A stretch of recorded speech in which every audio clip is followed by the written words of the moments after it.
Hi, Kim Loader here from Able Recruitment.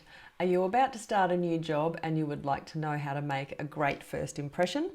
I'm here to help. The things that I really want you to think about before you're starting your new job are: what can you do to get yourself organised? How can you make sure that you remain confident? How can you create a plan and what should be on that plan? And then go smash it.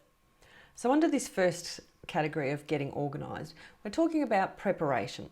Figure out what you're going to wear on the first day and even in the first week. Iron your clothes. Have a look at the train timetable. Plan to be 1 or 2 trains earlier than the usual, or find out where is the best place to park. Following on from that, you'll need to make sure that you take a notebook and a pen with you.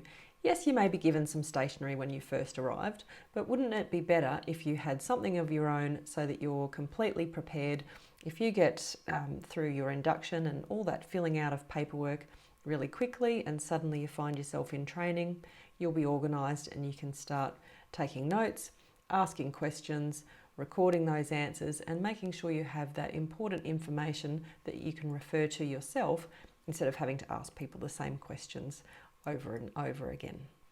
In being confident, it's great if you can make eye contact with your new colleagues and smile, introduce yourself, maybe start a conversation if it seems like the time might be right. If you can help people to get to know you, that's great because they'll be curious about you as you are curious about them and what they're all about. You'll always be good if you can stick to a plan.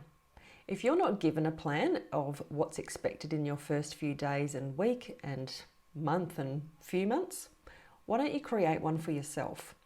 All you need to do is speak with your supervisor, perhaps also the person that's training you, but make sure you do talk to the person who's really ultimately in charge of whether or not you keep your job.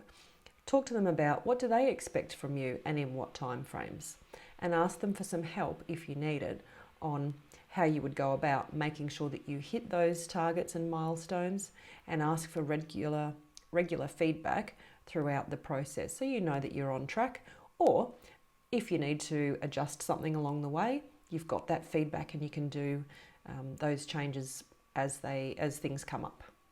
And just a final point there perhaps is to make sure that you do ask for some help or ask for some guidance if you find that you're struggling and you're not sure how to proceed. It's really important to maintain that communication so you know where you stand and you know what you need to do if there are changes to be made. I hope those tips have helped. I wish you all the very best in your new role. Now get out there and smash it.